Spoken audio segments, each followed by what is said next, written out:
I laughed at my fiancé's face after I caught him cheating. My mother thinks I completely lost it. I'd been with Brandon for 6 years and we were supposed to get married in 4 months when everything went sideways. We'd built this whole life together with our townhouse and our shared friend group, and even a joint checking account for wedding expenses. I worked at a marketing firm downtown, and Brandon was a personal trainer at a high-end gym, and honestly, we had it pretty good. My mom absolutely loved Brandon and kept calling him her future son and telling everyone how lucky I was to have found someone so committed and stable. She'd already bought her mother of the bride dress and would send me wedding planning articles every single day. Brandon was always super attentive, picking me up from work when it rained, making my protein shakes every morning, and constantly posting about how he couldn't wait to marry me. Then 3 weeks ago, I came home early from a canceled client meeting and found Brandon in our bed with Megan from my office. Not just any coworker, but the woman who sat next to me every day and had helped me pick out my wedding dress. They were so caught up, they didn't even hear me come in until I was standing in the doorway. Brandon jumped up trying to cover himself while Megan grabbed her clothes and ran to the bathroom. And that's when I started laughing. Not crying, not screaming, just genuine deep belly laughter that wouldn't stop. Brandon stood there naked and confused, asking if I was okay, and I just kept laughing harder. Megan came out of the bathroom half-dressed and asked if I was having a breakdown, and that made me laugh even more. I laughed so hard I had to sit on the floor. They both just stared at me like I'd lost my mind, and honestly, the looks on their faces made it even funnier. Brandon tried to explain that it wasn't what it looked like, which sent me into another fit of laughter because seriously, what else could it be? He then switched to saying it was a mistake and just happened, which was hilarious because Megan's overnight bag was clearly visible in the corner. After about 10 minutes of me just laughing, they both got dressed and left together, probably thinking I'd completely snapped. My mom called an hour later because Brandon had contacted her saying I'd had some kind of mental break and needed help. She rushed over and found me calmly packing Brandon's stuff into boxes while eating takeout. When I explained what happened, she was horrified that I wasn't devastated and kept asking if I was in shock. I told her I was perfectly fine and she accused me of being in denial. The next day at work was even better. Megan had called in sick, but everyone knew because Brandon had tried to do damage control by telling people I'd gone crazy when I caught them. My coworkers expected me to be destroyed, but I walked in completely normal, brought donuts for everyone, and acted like nothing happened. When people asked if I was okay, I'd just smile and say I'd never been better. My boss pulled me aside concerned about my mental state, and I assured her I was perfectly functional. The real kicker was when Brandon kept texting, asking when we could talk about fixing things. He actually thought we were still getting married. I responded with laughing emojis and nothing else. He showed up at my office begging to discuss our relationship, and I just laughed in his face again. Security had to escort him out while I waved goodbye, still giggling. My mom staged an intervention with my sisters saying I needed therapy because I was clearly having a psychological crisis. They sat me down and said it wasn't normal to react this way to betrayal. That's when I finally explained why I'd been laughing. See, what Brandon didn't know was that I'd been having doubts for months. He was controlling about what I ate, constantly criticizing my friends, and had been pressuring me to quit my job after the wedding to support his fitness influencer dreams. I'd been stressed about how to call off the wedding without devastating my mom who'd been planning this since I was 12. Then I found out something else Brandon didn't know. Requested Reds is on Spotify now. Check out link in the description or comments. I pulled out my phone and opened the banking app, turning the screen toward my mom and sisters. The joint wedding account showed a balance of $3,000 when it should have been $18,000. I scrolled through the transactions showing regular withdrawals over the past 4 months, each one labeled as equipment purchases or supplement orders. My mom's face went from confused to shocked as she leaned closer to read the dates and amounts. Alicia grabbed the phone from my hand and started swiping through the statements, her jaw getting tighter with each transaction. Joanne looked over her shoulder and actually gasped when she saw how much money was gone. Brandon had taken $15,000 without telling me, spending it on ring lights and protein powder and camera equipment for his social media accounts that barely had any followers. My mom sat back in her chair looking like someone had punched her in the stomach. Alicia started pacing around the living room asking why I hadn't noticed sooner, and I explained that Brandon handled most of the wedding account deposits since he insisted on being involved in every financial decision. He'd convinced me it showed we were a team, and that couples who managed money together stayed together. The irony of that statement while he was secretly draining our savings made me want to laugh again. Joanne asked if the vendors knew we couldn't pay them, and I told her I'd been calling everyone that morning to explain the situation. The florist had been understanding but needed at least half the deposit to hold our date, which we obviously didn't have anymore. The venue coordinator had been less sympathetic and threatened to keep the entire deposit if we canceled. My mom finally spoke up asking if this was really happening, if her perfect future son actually stole from his own wedding fund. I showed her the receipt I'd found in Brandon's gym bag for a $4,000 camera setup purchased 2 weeks before I caught him cheating. Alicia stopped pacing and announced she was calling her lawyer friend to see what legal options I had for getting the money back. She grabbed her own phone and stepped into the kitchen, already dialing before anyone could respond. Joanne pulled out a notebook and started writing down all the vendors I'd mentioned, asking for their contact information so she could help negotiate payment plans. My mom just sat there staring at the bank statements on my phone, scrolling up and down through the transactions like she couldn't believe what she was seeing. I could see her mentally replaying every conversation she'd had with Brandon about wedding planning, probably wondering how she missed all the signs. Alicia came back from the kitchen saying her lawyer friend wanted copies of everything, and that I definitely had grounds for some kind of legal action. She started taking screenshots of the bank statements and asking me to forward her any emails or texts where Brandon mentioned the wedding account. Joanne called the florist first and explained that my fiancé had stolen the wedding money, which made the florist suddenly much more sympathetic and willing to work with just my portion of the deposit. My mom looked up from the phone and said she'd noticed Brandon seemed stressed about money lately, but assumed it was normal wedding jitters. She admitted he'd asked her for a loan last month, claiming it was for a surprise honeymoon upgrade, and she'd given him $2,000 without telling me. The room went completely silent as we all processed that information. Alicia asked if Mom had gotten that money back, and she shook her head, looking embarrassed. Joanne stopped mid-dial on her phone call and asked how Mom could have given Brandon money without checking with me first. I walked into work the next morning and went straight to the HR office before I could even drop my bag at my desk. Kaya was already there organizing files and looked surprised to see me so early. I closed the door behind me and explained the entire situation with Megan and Brandon, keeping my voice steady even though my hands were shaking slightly. Kaya listened without interrupting, taking notes on her computer and occasionally nodding. She asked if I felt comfortable continuing to work directly next to Megan, and I said absolutely not, that seeing her every day would make it impossible to focus on my job. Kaya pulled up some kind of organizational chart on her screen and started looking at different team configurations. She mentioned that the satellite office across town needed someone with Megan's skills and that a transfer could happen within the week. I felt this huge weight lift off my shoulders, knowing I wouldn't have to sit next to her anymore. Kaya asked if Brandon had been coming to the office, and I told her about security escorting him out 2 days ago. She made another note and said she'd alert building security to not allow him access anymore. The whole meeting took maybe 20 minutes, and Kaya was so professional and efficient that I almost cried from relief. She walked me to my desk and quietly mentioned that several coworkers had expressed concern about the situation, which meant people were being supportive rather than gossipy. I thanked her and sat down at my computer, noticing that Megan's desk next to mine was completely empty. Kaya must have had her clean it out yesterday because there wasn't a single personal item left. Brandon showed up at the townhouse that evening with both his parents, his mom carrying empty boxes and his dad looking extremely uncomfortable. I opened the door before they could knock and stood in the doorway blocking their entrance. Brandon immediately started talking about how we needed to discuss this rationally and that I was overreacting to a simple mistake. His mom tried to push past me, saying they just wanted to collect his belongings peacefully. I held up the folder of printed bank statements I'd prepared specifically for this moment and handed it to Brandon without saying anything. He opened it and his face went completely white as he flipped through the pages. His dad leaned over to see what had caused that reaction and grabbed the folder from Brandon's hands. His mom kept asking what was wrong until his dad showed her the highlighted transactions totaling $15,000. She looked at the papers, then at Brandon, then back at the papers like she couldn't connect the two things together. Brandon tried to explain that he'd planned to pay it all back before the wedding and that he'd needed the equipment to build his brand. His dad cut him off, asking if he seriously stole from his own wedding fund, and Brandon stammered something about it being a temporary loan. His mom's expression shifted from defensive to absolutely horrified as she realized her son had been lying to everyone. She asked me how long I'd known about this, and I explained I'd discovered it the same day I caught him cheating. His dad looked like he wanted to disappear into the floor. Brandon tried to touch my arm, and I stepped back, telling him not to come any closer. His parents both started apologizing at the same time, talking over each other about how they'd raised him better than this and couldn't believe what he'd done. His mom said they would pay back every single dollar he'd stolen, and his dad was already pulling out his phone to check their bank balance. I told them I appreciated the offer, but everything was going through my lawyer now, and I handed his dad my lawyer's business card. Brandon protested that we didn't need lawyers involved, that we could work this out ourselves like adults.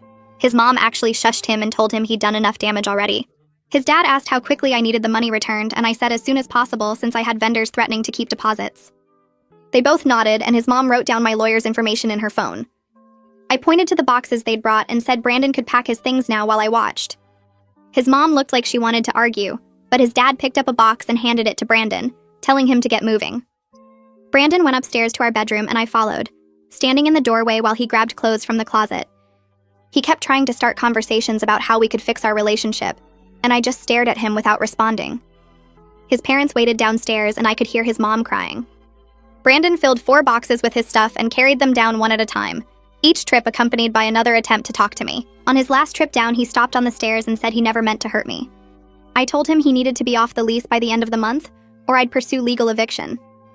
The next week at work felt completely different without Megan sitting next to me. Her desk stayed empty for 2 days before someone from facilities came and removed it entirely, giving me twice as much space. My coworkers started inviting me to lunch almost every day, and I realized I'd been turning down these invitations for months because Brandon didn't like me eating out without him. He'd always said restaurant food was too unhealthy and that I should bring the meals he prepared for me. On Wednesday, 3 people from my team asked if I wanted to grab coffee, and I said yes without even thinking about it. We spent an hour at the cafe across the street just talking about random stuff that had nothing to do with work or my broken engagement. One of them mentioned a happy hour on Friday, and I agreed to come, remembering how Brandon used to get upset if I went out drinking with coworkers. He'd text me constantly asking when I'd be home and making comments about my alcohol intake. On Thursday, I went to lunch with 2 women from accounting who I'd been friendly with before Brandon started monitoring my friendships. They asked how I was doing and seemed genuinely happy to see me more relaxed. I mentioned how isolated I'd felt, and they both admitted they'd noticed me pulling away over the past year. One of them said she'd wanted to say something but didn't know how to bring it up without seeming nosy. We made plans to start having regular lunch dates, and I felt this warmth in my chest that I hadn't experienced in forever. I met with the wedding planner on Saturday morning at her office downtown. She'd already heard about the situation through the vendor network and had files ready with all our contracts. I expected to feel sad walking through the cancellation process, but instead I felt lighter with each form I signed.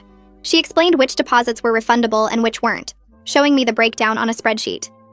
The venue was keeping half our deposit, but returning the other half since we were canceling more than 90 days out. The caterer was keeping everything because of their strict cancellation policy. The florist agreed to return 60% after Joanne's phone call explaining the theft situation. The photographer was the most understanding and offered to return the full deposit minus a small processing fee. When everything was calculated, I'd get back about 40% of what I'd personally contributed. The wedding planner mentioned that combined with the repayment from Brandon's parents, I'd actually come out okay financially. She asked if I was doing all right emotionally, and I told her honestly that I felt relieved more than anything. She smiled and said she'd seen plenty of weddings that should have been canceled, and she was glad I'd figured it out before making a legal commitment. I signed the final cancellation forms and walked out of her office feeling free. My phone buzzed with a text from Brandon's mom saying they'd transferred the full $15,000 to my lawyer's account that morning. Holden called me into his office on Monday afternoon, and I walked in expecting some awkward conversation about my personal life affecting work. Instead, he closed the door and told me to sit down, pulling out a file folder with a major client's logo on it. He explained that they were expanding their account and needed someone to lead the new project team. The position would mean more responsibility, better pay, and direct client interaction. I stared at him confused about why he was telling me this, and he said he was offering me the position. I remembered Brandon pressuring me to turn down a similar opportunity 6 months ago, saying it would take too much time away from wedding planning and our future family. He'd convinced me that being ambitious was selfish when I should be focusing on building our life together. I'd actually withdrawn my name from consideration and watched someone else get the promotion. Holden was watching my face and asked if I was interested. I said yes immediately without even thinking about it. He smiled and said he'd been hoping I'd take it, that I'd been his first choice months ago too. I asked why he was offering it now, and he admitted he'd noticed me seeming more like myself lately. He pulled out the project details and started explaining the timeline and expectations. The work would be challenging and require some late nights, but I felt excited rather than stressed. I realized how much I'd been holding myself back to support Brandon's influencer dreams that were never going to happen. My phone started buzzing constantly that evening with texts from Brandon.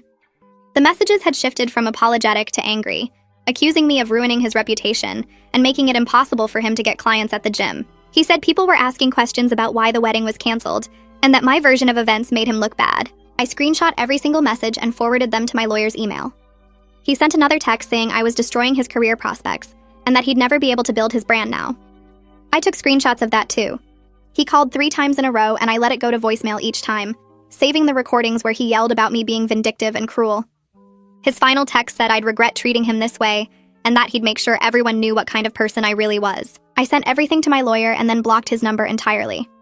The silence after blocking him felt incredible, like cutting off a source of constant stress I hadn't fully acknowledged. I blocked him on all social media too, not even curious about what he might be posting. My sisters called to check in, and I told them about the promotion and the blocked number. Alicia said she was proud of me for setting boundaries, and Joanne mentioned she'd heard through mutual friends that Brandon was telling people I'd had a breakdown. I didn't care anymore what story he was telling because the people who mattered knew the truth. My mom came over on Tuesday evening with takeout and wine, saying we needed to talk. She sat on my couch and admitted she'd been thinking about everything that happened over the past few weeks. She said she'd noticed Brandon being controlling about small things, but convinced herself it meant he cared about me. The comments about my food choices and friend group had seemed protective rather than restrictive to her. She'd ignored the times he'd interrupted me or made decisions without asking my opinion because she wanted so badly for the relationship to work. My mom started crying, saying she'd been so focused on the wedding she'd planned since I was 12 that she hadn't actually paid attention to whether I was happy. She apologized for the intervention and for making me feel like my reaction to betrayal was wrong. I told her I understood she'd been excited about the wedding, but I needed her to support my actual choices instead of the life she'd imagined for me. She nodded and said she'd been talking to a therapist about her tendency to prioritize appearances over reality. We sat there eating Chinese food and talking honestly for the first time in years. She asked about the new position at work and actually listened when I explained the project details. She mentioned she'd already returned her mother of the bride dress and gotten a full refund. I hugged her and felt our relationship shift into something more genuine and adult. The following Thursday, 3 of my coworkers invited me out for happy hour, and I said yes without checking with anyone first. We went to this bar downtown that had amazing nachos and cheap margaritas. Sarah from accounting ordered a pitcher for the table, and I grabbed a glass without thinking twice about it. Nobody commented on what I was drinking or how much. Nobody suggested I should eat something healthier than fried cheese and guacamole. I ordered a second margarita when the first one was empty, and realized I couldn't remember the last time I'd done that without Brandon making some comment about empty calories, or how alcohol affected my workout performance. The conversation flowed easily between work gossip and weekend plans and terrible dating app stories. Jessica mentioned I seemed different lately, more relaxed somehow. I laughed and said I felt like myself again for the first time in years. She nodded like that made perfect sense and asked if I wanted to join their regular Thursday group. I agreed immediately, and felt this weight lift off my shoulders that I hadn't even realized was there. We stayed until almost 9 just talking and laughing, and I drove home feeling genuinely happy instead of anxious about what mood Brandon would be in when I got back. Etienne caught me by the coffee machine on Friday morning and asked if I had time to grab coffee off-site to discuss the new client account. I checked my calendar and we walked to the cafe 2 blocks over. He ordered some complicated latte while I got regular coffee with cream. We sat by the window and he pulled out his tablet with mock-ups for the campaign. His ideas were creative and thoughtful, and he actually listened when I suggested modifications instead of defending his original concepts. Somehow the conversation shifted from work to weekend plans to favorite restaurants to travel dreams. He told me about backpacking through Southeast Asia after college, and I mentioned wanting to visit Iceland someday. He asked what drew me to Iceland specifically, and seemed genuinely interested in my answer about the northern lights and volcanic landscapes. We talked for almost an hour before realizing we both had meetings to get back to. Walking back to the office, he mentioned we should do this again sometime, and I felt this flutter in my chest that I hadn't experienced in years. He was funny without trying too hard, and respectful in a way that felt natural rather than performative. I caught myself smiling at my desk later and realized I was actually attracted to him, which felt both exciting and terrifying. Brandon started texting our mutual friends that weekend saying he was in therapy and wanted to make amends. 3 different people forwarded me screenshots of his messages. He claimed he'd been dealing with personal issues and made terrible choices but was working on himself now. He asked if they could help facilitate a conversation between us so he could apologize properly. I responded to each friend individually, thanking them for letting me know, but explaining I had no interest in communicating with Brandon regardless of his therapy progress. I said I was glad he was getting help, but that didn't change my decision. Each of them replied with supportive messages, and nobody pushed me to reconsider. James said he understood completely, and that Brandon had burned that bridge himself. Lisa mentioned she'd always thought Brandon was too controlling anyway. Their respect for my boundaries without trying to play peacemaker or convince me everyone deserves second chances felt incredibly validating. I blocked the friends who kept forwarding me Brandon's messages because I didn't need those updates in my life anymore. The landlord called on Monday saying he'd reviewed the documentation I provided about the financial theft and Brandon's parents' repayment. He agreed to remove Brandon from the lease effective immediately and waive the usual fees given the circumstances. I thanked him and scheduled the lock change for that same afternoon. The locksmith arrived at 3 and had new keys made within an hour. I tested each lock twice to make sure everything worked properly.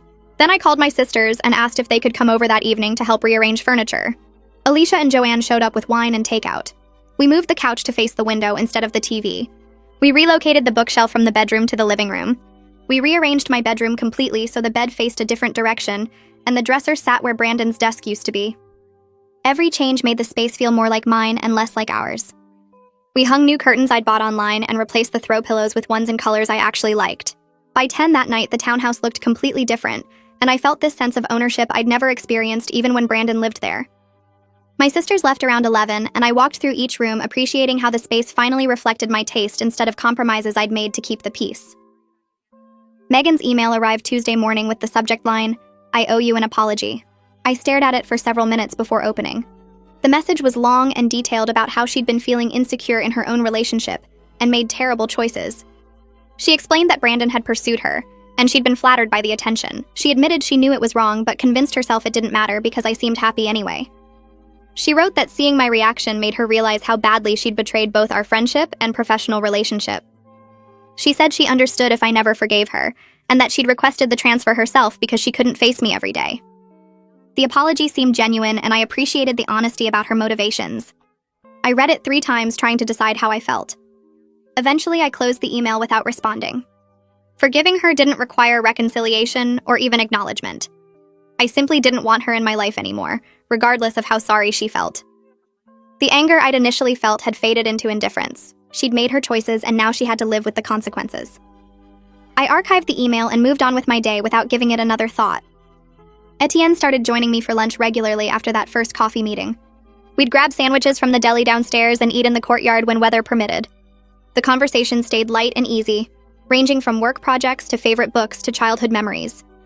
He knew about my broken engagement because office gossip travels fast, but he never pressed for details. He'd make it clear he found me interesting and attractive through small gestures like remembering my coffee order or sending me funny articles he thought I'd enjoy. I found myself looking forward to these lunches and feeling disappointed on days when meetings interfered. The attraction grew steadily, but I stayed cautious, aware that I'd just escaped one relationship and probably shouldn't jump into another immediately. He seemed to understand this without me having to explain it directly. One afternoon, he mentioned he'd wait as long as I needed because some people were worth the patience. I smiled and squeezed his hand across the table, grateful for the space he was giving me to figure out what I actually wanted. My mom called 3 weeks after our honest conversation to say she was planning something special. She showed up Saturday morning with my sisters and a trunk full of decorations. They'd organized a freedom party instead of the wedding I'd canceled.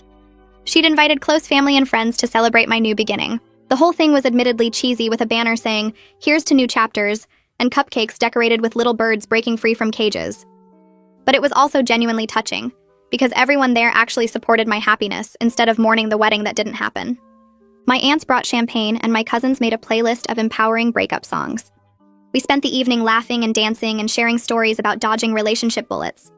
Several people mentioned they'd had concerns about Brandon, but hadn't known how to voice them. My mom gave a short speech about supporting the lives our children actually want, rather than the ones we imagine for them.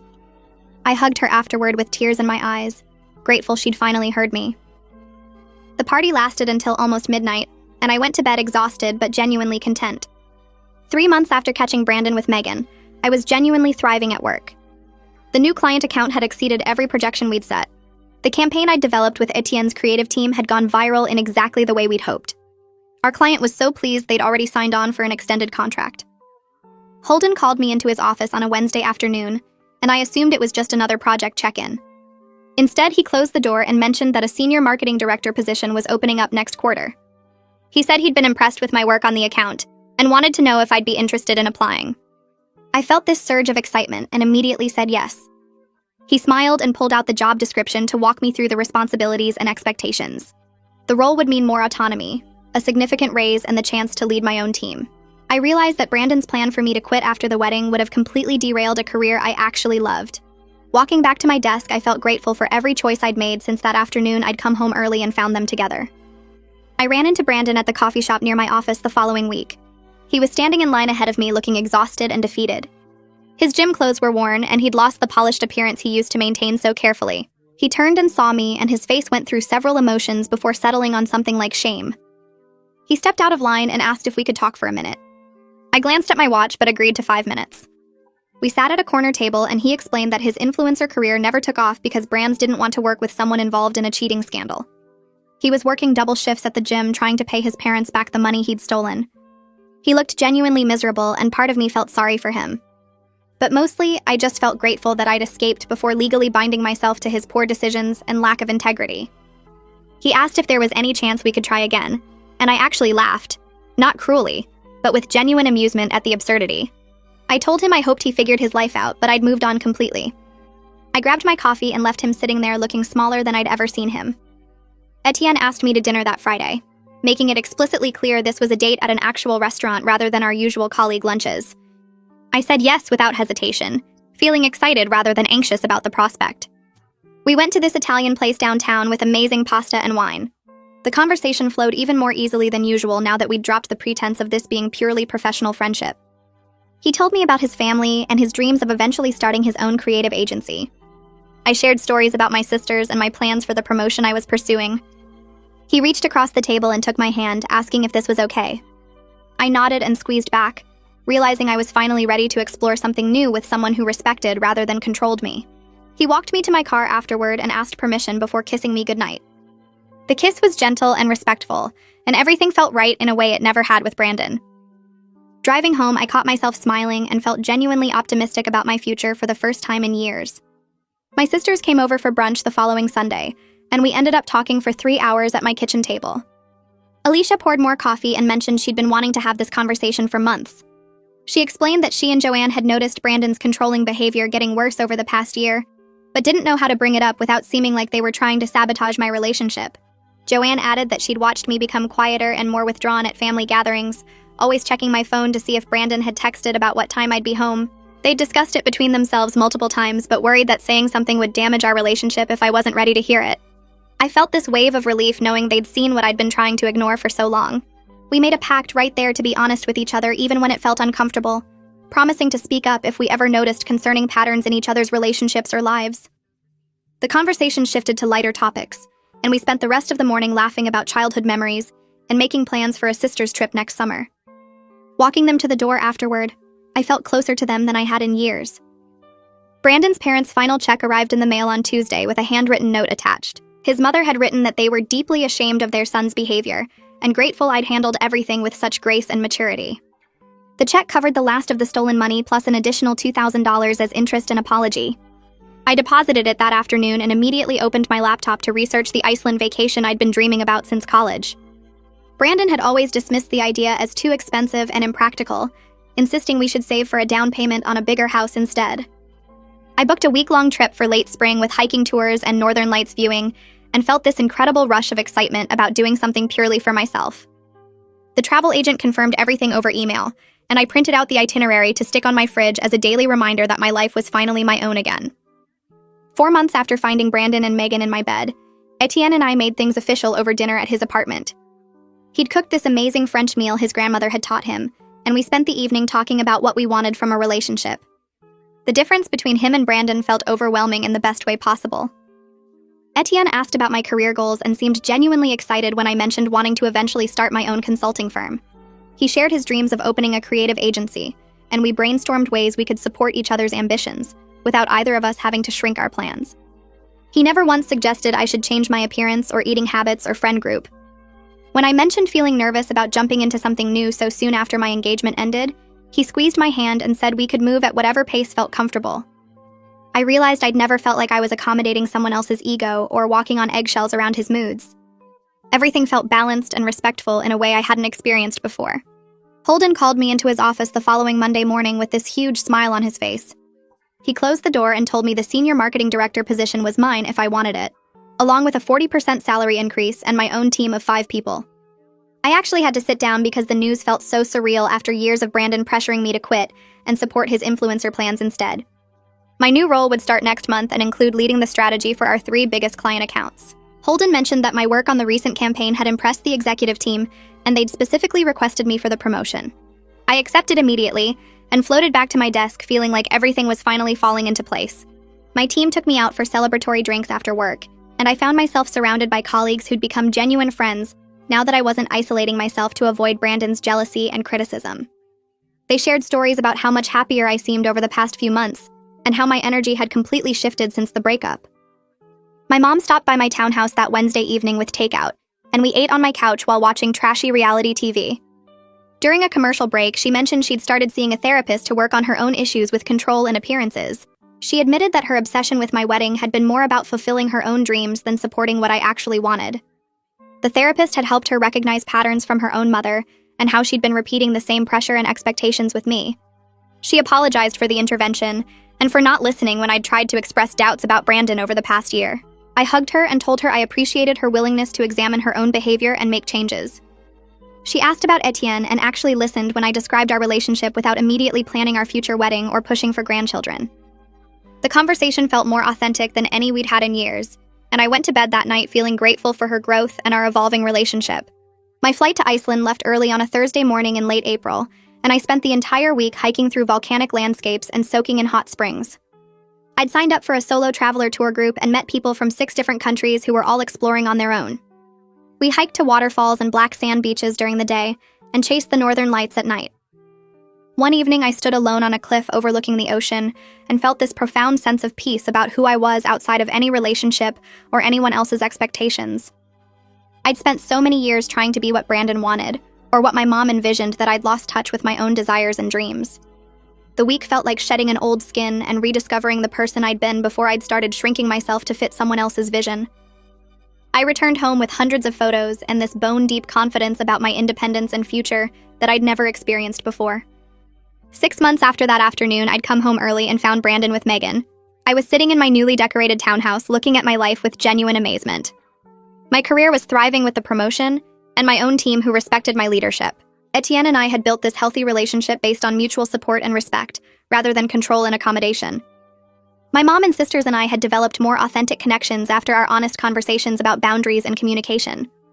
I'd taken the solo vacation I'd dreamed about for years, and returned feeling completely confident in who I was on my own. That moment of uncontrollable laughter when I'd caught them together hadn't been a breakdown like everyone thought. It had been the sound of relief and freedom breaking through years of suppressed doubts and growing resentment. I was grateful every single day that I'd trusted my instincts and walked away from a life that would have slowly suffocated everything authentic about me. Brandon had actually done me the biggest favor by getting caught because it gave me the exit I'd been too afraid to take on my own.